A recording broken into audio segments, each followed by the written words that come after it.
그 컵이 이 컵만 강민이 때 그런 거요. 하루에 10잔씩 먹어가지고 돼지 새끼 저거 학원에 핫초코 마시고 오는 거죠. 수업 중일 때 하나씩 빼갈 수도 있어요. 자, 앞으로 등남으로 돌아가자. 예? 등남부터 이제 복습을 해야지. 아니까 80쪽. 동남아로 가요. 등남으로 다 할 수 있을지 모르겠는데 빨리 해야지. 내일 참 그리고 다시 한 번 얘기하지만 시험이 있다. 얘네 시험범위랑 관련된 시험. 네, 시간 똑같이 줬는데요. 똑같이 6시험인데 2개야 시험지가. 그래서 진짜 학교 시험 보는 것처럼 45분 시험 보고 채점한 다음에 10분 쉬고 45분 시험 보고 채점한 다음에 결과 집으로 발송되는 날이 맞춰. 어?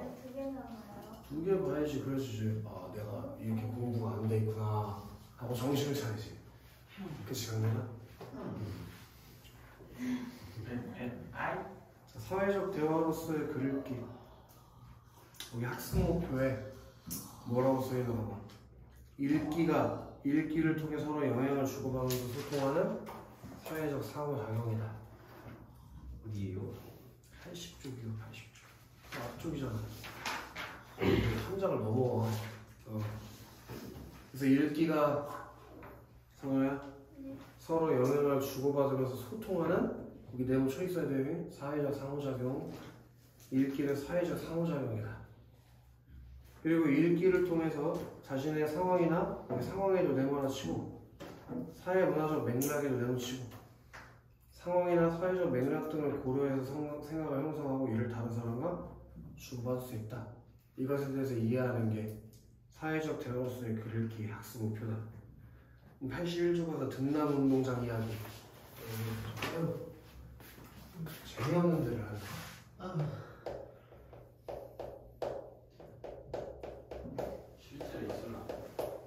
당연히 실제이지. 수필이라고 소설이 아니고. 나중에 한번 가봐. 동남아 다 죽어있는 거 아니에요? 무주에 가봐. 무주 거기 뭐야 스키 타러 많이 가잖아. 딱 한번 가봐. 자연이 원하는 집. 무주에는 공설운동장이 있었다. 그러나 그것은 지금 등남 운동장으로 다시 태어났다.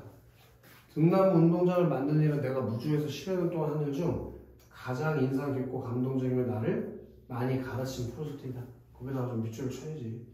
등남 운동장을 만든 일이 내가 무주에서 10여 년 동안 한 일 중 가장 인상 깊고 감동적이며 나를 많이 가르친 프로젝트이다. 그럼 일단 여기서 내가 알아야 되는 게 뭐야? 내가 뭐 한 사람이라는 거니? 등남 운동장을 만든 사람이라는 거지.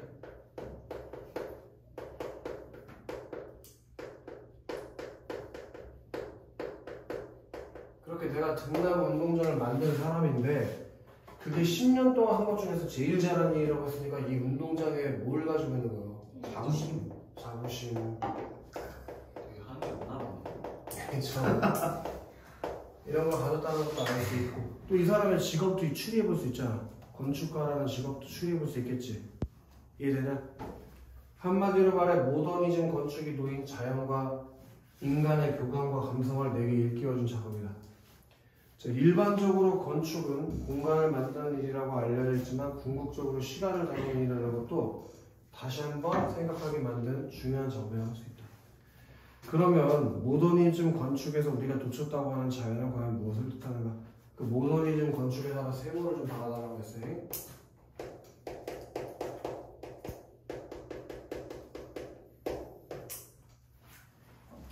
자, 그 시작에서부터 건축은 자연과 필연적인 관계를 맺고 있음에도 현대 건축은 자연을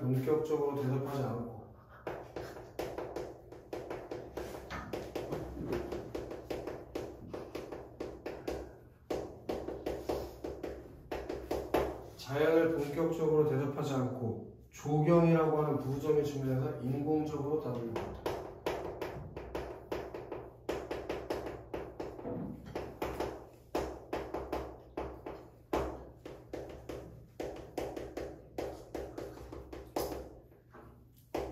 그런 모더니즘 건축에 해당하는 인공 건축은 자연을 본격적으로 대접하지 않고 인공적으로 다루려고 했다고. 이해되나? 그래서 거기가 형광펜이 들어가겠어 이제. 모더니즘 건축에서는 건축이 마치 자연 위에 군림하는 듯다. 자연을 이렇게 중요하게 다루지 않고 어떻게 생각했다고? 그 자연 위에 군림하려는 듯 하는 자연을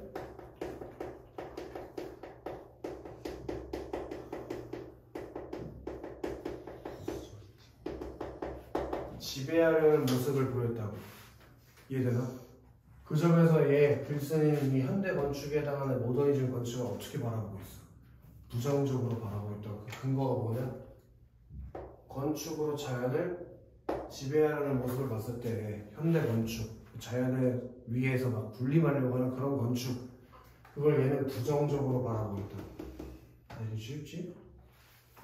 우리가 건축에서 자연에 관해 다시 생각해야 하는 것은 모든 건축이 설사 도심에 건설된다고 하더라도 자연이라는 큰 환경에서 벗어날 수 없다는 점이다. 그리고 자연은 시시각각 변화하는 시간을 온전히 표현하는 여러 가지 능력을 지니고 있다.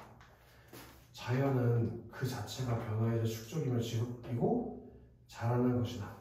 이렇게 다소 추상적인 이야기를 섬세하게 이해하려면 무주의 등나무 운동장에 가보면 된다. 거기에는 자연과 식물만이 할 수 있는 놀라운 일을 볼 수 있다. 그것이 바로 운동장을 감싸는 등나무들이고 그늘을 만들어내는 그림자 그늘이다. 그 공설 운동장 관중석으로 뒤덮은 등나무 그늘은 그 자리에 앉은 많은 이들에게 따가운 볕을 가려주는 것은 물론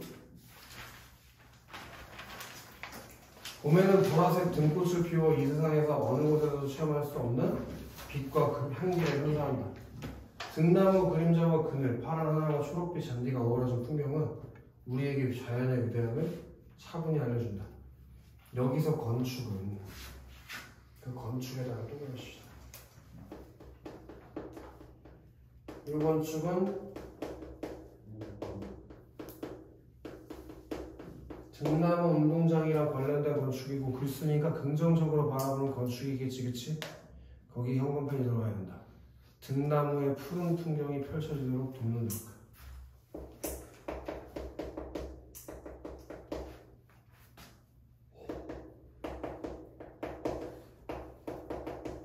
등나무의 푸른 풍경이 펼쳐지도록 돕는 역할.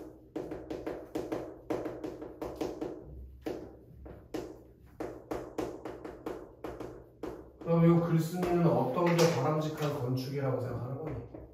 자연과 조화를 이루는 것.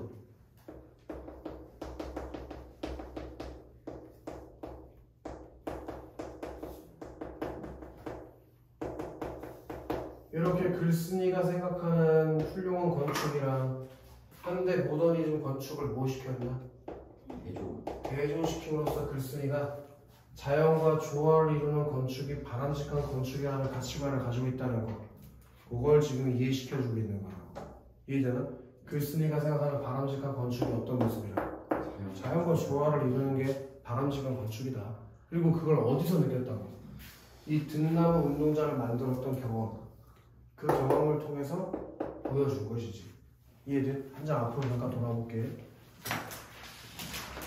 그래서 여기 오른쪽 중간쯤에 본문이가 있을 거야. 본문이. 거기다 별표 한 개 정도 칠 건데, 현호야, 건축에서 자연에 대해서 글쓴이가 어떻게 생각하니? 자연을 부수적인 것으로 여기고 조경을 위한 도구로만 생각하는 것이 현대 건축에다 생각하나 봐. 현대 건축의 문제다. 그러니까 현대 건축에서는 그렇게 승사해. 자연을 어떻게 생각한다고? 부수적인 것으로 여기고 조경을 위한 도구로 여기고. 거기다 형광펜 하나 박을 거야. 자연을 부수적인 요소로 여기고 조경을 위한 도구로만 생각. 그래서 현대 건축을 글쓴이는 부정적으로 바라보는 거 맞지? 그 화살표 아래에 자연은 하나의 생명체와 같이 변화하고 성장하기 때문에 이런 특성을 반영한 건축에다가 또 그러실래? 이런 특성을 반영한 건축. 이런 특성이라는 게 어떤 특성이지? 자연이 하나의 생명체와 같이 변화하고 성장하는 특성. 그런 특성을 반영한 건축이 훌륭한 건축이다. 바람직한 건축이다. 라는 글쓴이의 생각이 지금 드러난 거라고. 이해됐나? 자, 다시 다음 장 넘어가서 그걸 더 읽어보자고. 자, 그러면 무주 공설 운동장이 등나무 운동장으로 변신하게 된 까닭은 무엇인가? 이렇게 원래 무주 공설 운동장이었는데 이게 뭘로 변하게 됐대? 등나무 운동장. 어떻게 이렇게 바뀌게 됐는지 한번 얘기를 해주겠대. 이 공설 운동장에서 무슨 일이 있었던 걸까? 바로 네모 하나 쳐야지. 1997년 어느 날. 이게 시간적 배경이에요.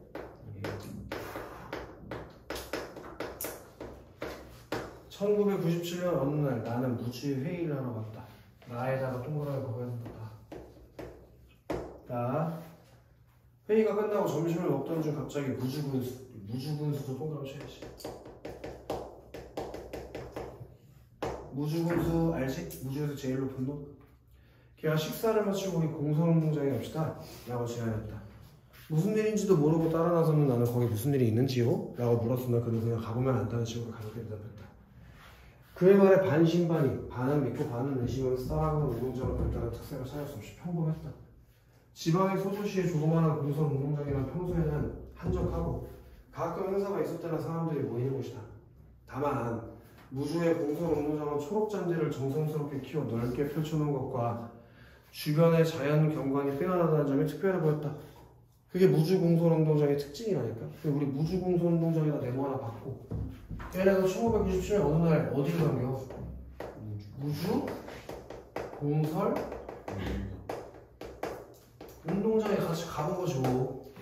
그치? 근데 무주 공설 운동장이 어떤 곳이었다고? 초록 잔디 그리고 주변의 자연 경관이 뛰어난 빼어난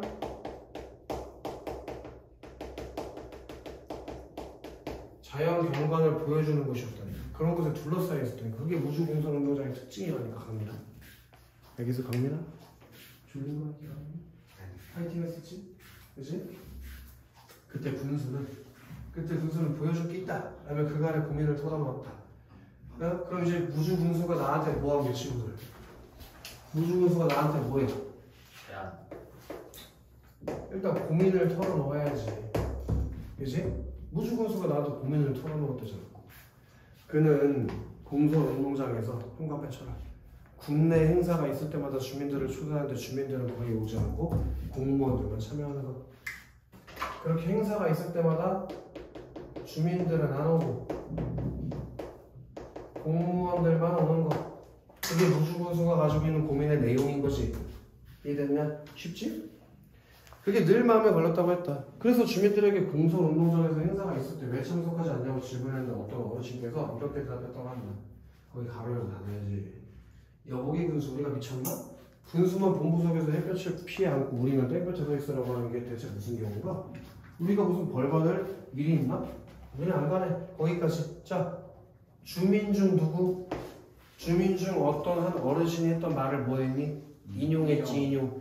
인용하는 방법을 썼다는 거 알아줘야지. 인용. 여기 인용의 방법이 써있다는 거 기억해야 돼. 주민의 말을 인용하는 방식. 인용을 하면 무슨 효과가 있냐면 생생한 느낌을 주는 효과가 있어. 그 인용을 통해서 주민들이 왜 안 오는지, 주민들이 오지 않는 이유에 대해서 알게 됐어. 주민들이 왜 안 온대? 냉면 때문에. 햇볕을 피할 수 없다. 그렇게 햇볕을 피할 수 없어서 불편하기 때문에 안 온다고. 그걸 인용했다고. 어느 어르신의 말을. 이해돼 순서? 아닌 게 아니라 햇볕이나 비를 피하는 가림막은 중앙 본부석에만 있고 운동장 주변의 관중석은 따가운 햇볕에 완전히 노출되어 있었다. 사실 우리나라의 어느 운동장에는 본부석은 일반 관중석보다 늘 거대하고 압도적이어서 권위와 중심을 상징하는 장소처럼 느껴진다. 군수는 군수 동그라미 치고 군수는 모든 공설 운동장에 있는 이 권위주의 일상을 파악하고 이를 기꺼이 다른 모습으로 바꿔보지 남몰래 무언가를 준비하기 시작했다. 그가 운동장에서 나에게 보여주겠다고 한 것은 그가 운동장 주변에 심어놓은 240여 그루의 등나무였다. 거기 현관 펼쳐야 돼. 그는 등나무를 심어서 관중석에 자연스러운 그늘을 만들려는 계획을 놓고 있었다까지. 그럼 군수가 지금 뭐 어떤 사람이라고 할 수 있어? 관중들을 배려하는 마음을 가진 사람이라는 거 충분히 할 수 있지, 그치? 그 사람들이 관중석에는 그늘이 없어서 졸라 덥다며 그 고민을 해결해주기 위해서 등나무를 240그루나 심었다는 거예요. 한두 그루가 아니고. 그럼 그만큼 무주군수는 어떤 사람이라는 거? 배려심이 많은 사람이라는 거 충분히 할 수 있겠지? 그런데 심은 지 1년도 안 된 등나무가 생각한 것보다 너무 빨리 자라는 바람에 서둘러 등나무에 집을 줘야겠다고 생각한 것이다. 이해되나? 그럼 이 뒤에 무주군수가 나 직업이 뭐지? 건축가 아니냐? 그럼 나한테 고민을 털어놓은 뒤에 뭐 했겠어? 제안했겠지. 뭘 지어달라고? 등나무로 된 운동장을 지어달라고 얘기했겠지. 이해되나? 쉽지? 그 내용이 얼마나 쉽냐? 한 달 하나씩 더 가도 되겠지? 나는 그의 아이디어가 굉장히 놀라웠고 허공에서 허우적대는 등나무의 숨을 보고 감동하지 않을 수 없었다. 그런 이야기를 듣고 내가 군수의 이야기를 듣고 어떤 반응을 보였대? 감동했어. 감동. 대박. 멋져. 그래서 감동했다고. 오케이? 그리고 군수의 생각에 뭐 했다고? 감흥. 그래서 이 부분의 소제목이 뭐였냐? 감흥이었잖아. 허공에서 허우적거리는 수백 그루의 등나무 줄기는 마치 사양하려고 애절하게 호소하는 것 같았다. 거기 기억에서 무슨 방법이 쓰였지? 졸라 중요한 거. 의인법. 기억에서 그 등나무에 의인법이 쓰인 거. 여기다 쓰자니? 의인법이 쓰인 거 반드시 기억해야 될 것 같아. 그 의인법을 통해서 등나무를 사람처럼 묘사하고 있다는 거. 그럼 아마도 이제 얘가 등나무 운동장 지어달라고 제안했으니까 내가 그걸 받아들였겠지, 그치? 이해되나? 그래서 이제 중간 2번으로 내려가는 거야. 식물을 담게 설계해서. 나는 대답했다. 그래. 동나무야. 내가 너희들한테 집을 지어주마. 그렇게 내가 무주군수의 제안을 듣고 아마도 승낙했겠지. 그래서 이제부터 나아가 뭘 하게 될 거야? 나아가 등나무 운동장.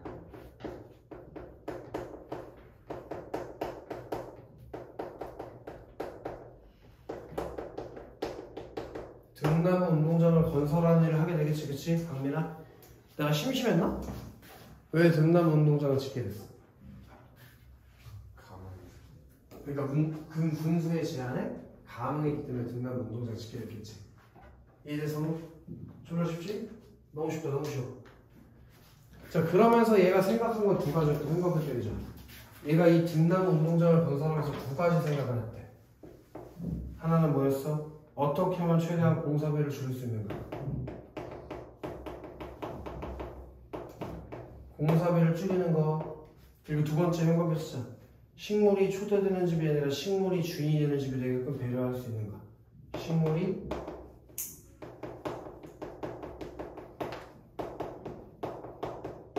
요 두 가지가 내가 등나무 운동장을 건설하면서 고려한 점이 되겠지? 공사비 절감하는 거. 그리고 식물이 손님이 되는 게 아니라 주인이 되는 거. 아시겠어, 승거? 우리 승거 피곤해? 아니. 절대 우리 승서가 피곤하게 없지. 즉 완공 후 구조가 드러나 보이기보다 오히려 등나무들이 마음껏 자라서 마치 구조물이 주인이 된 것처럼 보이고 싶었다. 이 두 요소를 모두 충족하는 방법은 형광펜, 식물을 담게 설계하는 것이었다. 이 두 가지를 고려해서 어떻게 만든다고 건설을? 식물을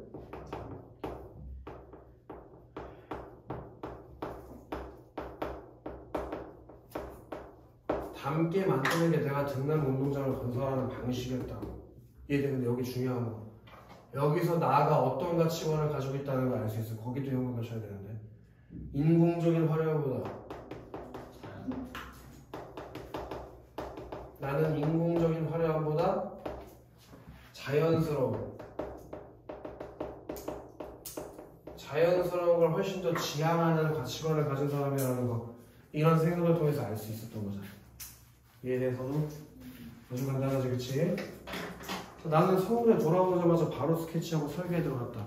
첫째도 둘째도 식물과 같이 만들고자 했다. 등나무는 여러 줄기가 모여서 타고 오는 식물이니 작은 것들이 합쳐지는 구조를 선택하려 했다. 그래서 지금 6cm짜리 원형 파이프 4개를 한 다발로 묶고 큰 줄기가 되게 하고 원형 파이프를 때로는 2개, 때로는 3개로 결합해 작은 줄기가 되게 하여 등나무가 편안하게 타고 오를 수 있는 가벼운 원호 모양의 구조물을 만들었다. 이렇게 만들었다는 얘기지? 이렇게 4개짜리 원형 파이프 묶어서 여기는 뭐가 돼? 여기는 큰 줄기.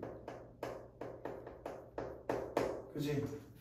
그리고 원형 파이프를 2개나 3개로 결합해서 2개, 3개라고 할까? 그래가지고 얘를 어떻게 했다고? 원호로 만들었다고. 원호. 원호 알지? 원호. 이렇게 휘어지게 만들었다고. 졸려서? 별일 없겠지. 문법 할 때는 좀 재밌었는데 왜 또 등나무 하니까 재미없어 해. 등나무가 얼마나 재밌니? 멋지지 않아? 이렇게 자연지향력에 자신감을 가진 사람이 글을 읽는데 재미가 없어? 선생님 좀 전에 시작하기 전에 재미없다고. 재미가 없어도 재미있게 읽어야지. 어디까지 읽어야지 까먹었잖아. 씨. 내 5번째 줄 집부터 다시 읽어야지. 집 구조 자체를 등나무의 구조와 닮게 하는 원형 파이프 여러 개를 결합하였고 등나무가 운동 관중석 방향으로 자랄 수 있도록 윗부분의 구조를 원호 형태로 만들었다. 자, 시선과 햇볕의 관계를 고려해 가장 적절한 위치에 원호 꼭지점을 정했다. 특히 관중석 제일 뒷줄에 앉아있는 사람들의 시선에 장애가 없도록 하는 것은 원호의 꼭지점을 정하는데 매우 중요한 고려사항이었다. 무슨 말이야? 여기 이렇게 관중석이 있을 거 아니야. 이렇게 스탠드가 있겠지. 근데 야, 상식적으로 여기 꼭대기 앉은 새끼가 여기 등나무 줄기가 타고 와가지고 이렇게 가리면은 시야가 보여 이게? 아니 제정신이라면 이렇게 만들진 않았겠지. 이 꼭대기에 앉은 사람을 배려하는 방식으로 운동장, 그 등나무 운동장을 건설했다고. 쉽지 민규야? 다 알고 있었지 이거? 그지? 또 등나무가 자라면 원호 형태의 파이프가 휘어질 것을 고려하여 기둥 위쪽에 원호 형태의 파이프를 당기며 잡아주도록 설계했다. 그리고 등나무가 구조물을 쉽게 타고 올라가도록 가난 쇠줄을 엮어주었다. 구조물의 단면을 그리면서 나는 명확해졌다. 그리고 최소한의 것으로 최대의 일을 할 수 있다는 자신감을 얻었다. 상세한 내용을 모두 정하고 물량까지 계산하는 데 걸리는 시간은 서너 시간 정도였는데 나는 거의 무아지경에 빠져 즐겁게 집중할 수 있었다. 이런 일을 그렇게 순식간에 집중해서 해결할 수 있었던 건 형광펜, 별표 2가지가 나와. 내가 이렇게 등나무 운동장 건설하는데 설계하는데 서너 시간만 했다니까? 거기는 뭐가 영향을 줬다고 아이들? 2가지 감은. 자, 그 2가지 감흥의 내용에 대해서 알아야지. 하나는 형광펜, 분수가 주민에게서 얻은 감흥.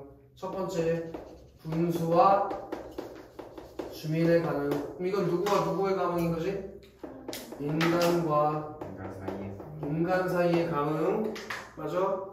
그다음 형광펜, 내가 허공에서 허우적대는 등나무 순에서 얻은 감흥.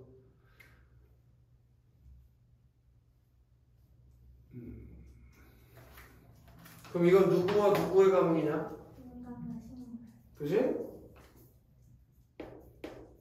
인간과 누구야? 자연, 등나무, 그지? 그와의 감흥이라고 볼 수 있겠네.